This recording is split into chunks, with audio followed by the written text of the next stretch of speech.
शेतकऱ्यांच्या शेतीची जमीन मोजताना याआधी शेतकऱ्याला आपली जमीन मोजायची असेल तर 10,000 12,000 आजूबाजूच्याही शेतकऱ्याची जमीन मोजण्याची आवश्यकता असायची आणि त्यानुसार मग खूप मोजणी किचकट आणि खूप मोठ्या प्रमाणावर शेतकऱ्यांचा त्या ठिकाणी त्यांना मोजणी फी भरावी लागत होती। पण आपल्या सरकारने आता 200 रुपयामध्ये पोट हिस्सा मोजणी मंजूर केली आहे आणि या 200 रुपयामध्ये जेवढे काही पोट हिस्से असतील, समजा 5 पोट हिस्से आजूबाजूला असतील तर 1,000 रुपयामध्ये संपूर्ण मोजणी या शेतकऱ्याची होईल। त्यामुळं 10,000 12,000 15,000 पर्यंत ज्यांना खर्च लागत होता त्या शेतकऱ्यांना फक्त आता 1,000 रुपयामध्ये 5 पोट हिस्से असेल तर 200 प्रत्येकाचे 1,000 रुपयेच लागतील। त्यामुळं जवळपास खूप मोठा एक भार शेतकऱ्यावरचा दूर झाला आणि आता जमीन मोजणी सोपी झाली। सरकारने खाजगी भूकरमापकांनाही सुद्धा आता परवानगी दिली आहे। खाजगी भूकरमापक जिल्हाधिकारी आता नेमणार आहे। ते जे खाजगी भूकरमापकची मोजणी हे आमचे भूकरमापक जे आहे गव्हर्नमेंटचे ते त्याला सर्टिफाईड करतील आणि राज्यामध्ये पुढच्या वर्ष दीड वर्ष वेळ लागेल। वर्ष दीड वर्षामध्ये आपलं राज्य 15 दिवसाच्या मोजणीवर येईल। आत्ता मोजणीला 60 दिवस लागतात, 15 दिवसात मोजणी झाली पाहिजे। मोजणीनंतरच खरेदी खत झालं पाहिजे, खरेदी खत झाल्यानंतर म्युटेशन झालं पाहिजे। जर आपण हे केलं तर स्पॉटवरची परिस्थिती आणि रजिस्ट्रीमध्ये जे त्या ठिकाणी आराजी असेल ती सारखी असेल, त्यामुळं वाद तयार होत नाही, कोर्टातले वाद मोठ्या प्रमाणात कमी होतील। सर, यवतमाळ जिल्हा वन हक्क जागासंदर्भातला यवतमाळ जिल्ह्याचा प्रश्न आहे। महसूल विभागाच्या संबंधित कारेगाव नावाची एक वस्ती आहे आणि त्या ठिकाणी वन हक्क जागाचे लोकांनी अर्ज केले, मात्र ते अर्ज आदिवासी समाजाचे अर्ज असताना महसूल विभागाने त्यांना बिगर आदिवासीच्या निकषात बसवला आणि 3 पिढ्यापूर्वीचे त्यांना पुरावे मागत आहे आणि आदिवासींना बिगर आदिवासीचे निकष लागू करून वन हक्क कायदा पायदळी तुडवला जातो। नाही, असं जर असेल तर मी तातडीनं बैठक घेईल। वन हक्क जो मंजूर करतं ती ग्रामस्तरीय वन हक्क समिती मंजूर करतं आणि ग्रामस्तरीय वन हक्क समितीची आता फेररचना झालेल्या आहेत। मी त्या ग्रामहक्क वन समितीने केलेले जे काही दावे आहेत किंवा जे काही अर्ज त्यांनी मंजूर केले असतील त्याच अर्जाला जिल्हास्तरीय वन हक्क समिती मान्यता देणार आहे।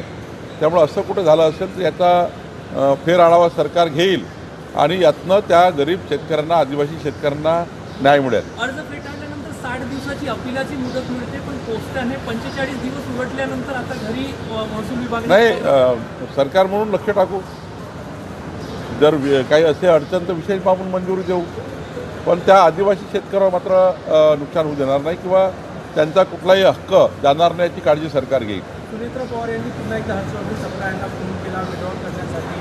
रोहित पवारांनी भेट घेतली सपकाळांची की बारामती विड्रॉल करावं। माझीही हर्षवर्धन सपकाळजींना विनंती आहे की त्यांनी काँग्रेसनी उमेदवारी परत घेतली पाहिजे। मी आधीही सांगितलं आहे की ही सीट जी आहे ही अजितदादांची सीट आहे आणि दुर्घटना इतकी मोठी होती की अजूनही 14 कोटी महाराष्ट्र जनतेला त्याचं दुःख आहे, न विसरणारं आहे, कधीच न विसरणार दुःख आहे। आणि मग त्या बारामतीमध्ये प्रत्येक नागरिकाची मागणी आहे, जनतेची मागणी आहे, जनभावना आहे। तर काँग्रेसनी जनभावनेचा आदर केला पाहिजे आणि या राज्याचे संस्कार संस्कृती काँग्रेसने टिकवली पाहिजे। कारण आपण अनेक पूर्व उदाहरणं अशी आहेत, अशा दुर्घटनामध्ये आपण कधी निवडणुका लढत नाही, त्या अनोखोच करतो त्या परिवाराकरता।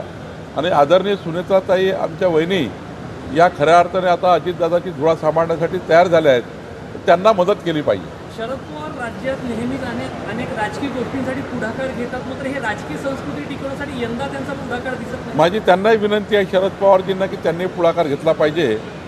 त्यांना प्रगल्भ नेता म्हणून आपण म्हणतो आहे, तर प्रगल्भ नेत्याचेच एक लक्षण आहे की पुढाकार घेऊन अशा याच्यामध्ये सुनेत्राताई पवारांना साथ दिली पाहिजे। मला वाटतं ते साथ देतीलही, विड्रॉला वेळ आहे, मला वाटतं इथून काही मार्ग निघेल। भाजप मोठा भाऊ म्हणून सुनेत्रा पवार यांच्या पाठीशी उभा राहिल्यानंतर देशाचे पंतप्रधान नरेंद्र मोदीजी, आमचे गृहमंत्री अमित शहाजी, राष्ट्रीय अध्यक्ष नवीनजी, आमचे मुख्यमंत्री देवेंद्र फडणवीसजी आणि महाराष्ट्राची भारतीय जनता पार्टी, आमचे अध्यक्ष रवींद्र चव्हाणजी आणि संपूर्ण महाराष्ट्राची 1.5 कोटी सदस्य संख्या असलेली भारतीय जनता पार्टी ही संपूर्णपणे, आणि दुसरीकडे माननीय उपमुख्यमंत्री एकनाथ शिंदेजी आणि संपूर्ण शिवसेना आणि महायुतीचे सर्व घटक हे सुनेत्रा पवारच्या मागे खंबीरपणे उभे आहेत. नागपूर महानगरपालिकेनं 25,000 नागरिकांना जे आहे ते अतिरिक्त पाण्याची बिलं पाठवलेली आहे. 3,000 रुपये झोपडी भागात 3,000 रुपये पाण्याची बिलं पाठवलेलं आहे. मी पालकमंत्री म्हणून याची दखल घ्याल त्या चौकशीच्या आदेश. काय झालं की आम्ही जेवढं पाणी नागपूर शहराला देतो, पाणी मंजूर समितीचा अध्यक्ष मी आहे जलव्यवस्थापनाचा. आम्ही जर पाणी नागपूरला देतो त्यामुळे 40% लिकेज आहे. जेवढं पाणी आम्ही देतो त्यातलं 40% पाणी वाहून जातं. काही ठिकाणी टिल्लू पंप लावले आहे, काही ठिकाणी मोठे मोठे व्यावसायिकांनी जास्तीचा पाणी उचल केलेला आहे. त्यामुळं जिथे टिल्लू पंप लागले आहे, जिथे या ठिकाणी अवैध पद्धतीने पाणी घेऊन त्या ठिकाणी मोठ्या प्रमाणावर या ठिकाणी वॉशिंग सेंटर सुरू आहे, तर असे आम्ही जे अवैधपणे पाणी घेणाऱ्या लोकांना हुडकून काढलं आहे, त्यांनाच नोटीस दिलं आहे. अवैधपणे पाणी उचलणे, जेवढं वैध तुम्हाला पुरवठा आहे त्यापेक्षा जास्त टिल्लू पंप लावणे, वेगळे पंप लावून पाणी ओढणे किंवा नदी आपल्या घरच्या विहिरीमध्ये पाणी भरून ठेवणे, हे जे प्रकार आहे त्यामुळे 40% लिकेज आहे पाण्याचं. त्यामुळं हा निर्णय घेतलेला आहे. ज्यांच्याकडे पाणी जास्त घेतलेलं आहे त्यांना ते आम्ही चौकशीमध्ये आणलेलं आहे. जनतेला माझी विनंती आहे की सर्वच नागपूरला सारखं पाणी मिळावं म्हणून हे टिल्लू पंप जे लावले आहे किंवा अजून काही त्या ठिकाणी प्रकार केले आहे ते थांबवले. आणि व्यावसायिकांना माझी विनंती आहे, इंडस्ट्रीला माझी विनंती आहे की उन्हाळ्याच्या काळामध्ये जास्तीचं पाणी उचलू नका, जेवढं मंजूर आहे तेवढंच पाणी उचला. पण जे गरीब लोक आहेत त्यांना देखील अतिरिक्त बिल नाही, गरीब लोक असतील, मध्यमवर्गीय असतील, त्यांनी कुठल्याही प्रकारचं पाणी जास्त उचललं नसेल त्याची बैठक घेऊन मी ते चुकीच्या नोटीस रद्द करू. पण सीतापर्डी भागामध्ये, महाल भागामध्ये मोठ्या प्रमाणावर व्यावसायिकांनी मंजूरपेक्षा जास्त उचललेलं आहे, त्यांना नोटीस देणं आवश्यक होतं. बुलढाण्यामध्ये कामगार किट घेण्यासाठी पहाटे 2 वाजतापासून महिला रांगेत आहे. वितरणाचा भोंगळ कारभार आहे, वितरण व्यवस्थित केलं जात नाही म्हणून गर्दी होते. नाही, आता आपण विधानसभा स्तरीय समित्या केल्या आहेत. मी मंत्री आपले त्या ठिकाणी आकाश पुणकरांची चर्चा करू, बुलढाण्यामध्ये काय त्या ठिकाणी परिस्थिती आहे. पण हे ठीक आहे, लोकही आजकाल ते किट मिळण्याच्या दृष्टीने रात्रभर मुक्काम करतात, मिळणार आहे म्हणून पहिल्याच जातात. त्यामुळं त्यांनाही थांबवता येत नाही. लोकांच्या भावना आहेत.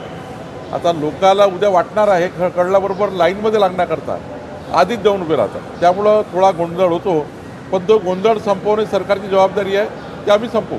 गॅस वितरक आणि गॅस कंपन्यांची नागपुरात बैठक घेतली होती, जिथे शॉर्टेज आहे महापुरा किंवा इतर भागामध्ये, तिथे व्यवस्थित वितरण करण्यासाठी आज मी कलेक्टरकडे आहे दुपारी, तेव्हा मी याचा अजून आढावा घेणार आहे. पहिला मी स्ट्रीमलाईन केला होता, आज काही परिस्थिती असेल ती पुन्हा निवडू. आज डीपीडीसी बैठक, तुम्ही काही बैठक बोलवली? डीपीसीची नाही, फक्त कलेक्टर नवीन आहे त्यामुळं काही चर्चा मी करणार आहे. जिल्ह्याच्या माननीय मुख्यमंत्र्यांच्या 12 तारखेला बैठकी आहेत, त्यापूर्वी काही चर्चा आम्ही करणार आहोत. माननीय मुख्यमंत्री नागपूर आणि जिल्ह्याच्या विषयावर 12 तारखेला बैठक घेणार आहे. एक मोठा अजेंडा आहे मुख्यमंत्र्यांच्या बैठकीचा. आणि माननीय नितीन गडकरी साहेबांनी जी बैठक घेतली आता, त्यामध्ये 22 मुद्द्यावर चर्चा झाली होती, त्या मुद्द्याचा आढावा घ्यायचा आहे. त्यामुळं तसंही माझ्या योजना आहे. आज काँग्रेसमध्ये दोन पडलेल्या निवडणूक जर झाली नाही तर प्रचाराला जाऊ नये अशी भूमिका काँग्रेसमध्ये एका गटाने घेतली. नाही, ते घेतलीच पाहिजे, कारण हेकेखोरपणाने कसं असं राजकारण करू नये. महाराष्ट्राची जनभावना, बारामतीकरांची जनभावना ऐकली पाहिजे. बारामतीकर मतदाराची जनभावना आहे. आणि मी तुम्हाला एक सांगतो, समजा काँग्रेस पार्टीने कॅन्डिडेट लढवला तर आत्तापर्यंत महाराष्ट्राच्या विधानसभा किंवा लोकसभेच्या निवडणुकीत जेवढं पतन काँग्रेसचं झालं नाही त्यापेक्षाही मोठं पतन बारामतीच्या निवडणुकीमध्ये आपल्याला दिसेल. आणि काँग्रेसच्या पुढच्याही पतनाची नांदी काँग्रेसच्याही पुढच्याही राजकारणाच्या पतनाची नांदी हे बारामतीमधून सुरू होईल. कांग्रेसने हट्ट सोडला पाहिजे. सर हिंदी बारामती और कांग्रेस वापस नहीं ली अभी तक. एक हिंदी सर सर बारामती में जो कांग्रेस ने उम्मीदवार भरा है सुमित्रा पवार से अध्यक्ष से बात भी हुई, उनने अभी क्या लगता है कि वो अपना नामांकन वापस लेंगे या क्या अपील करेंगे? भारतीय जनता पार्टी की ओर से हम कांग्रेस को निवेदन भी करते हैं, उनको रिक्वेस्ट भी करते हैं कि सुमित्रा पवार जी के चुनाव में उन्होंने अनोपोज करना चाहिए। माननीय मुख्यमंत्री जी ने भी कहा है, मैं भी कह रहा हूँ, सब पार्टी कह रही है और ये जनभावना है। बारामती के मतदाताओं की, महाराष्ट्र की जनता की जनभावना है। कांग्रेस अगर इसको अनसुनी करती है, कांग्रेस अगर अनोपोज नहीं करती है तो उसका परिणाम कांग्रेस को भुगतना पड़ेगा।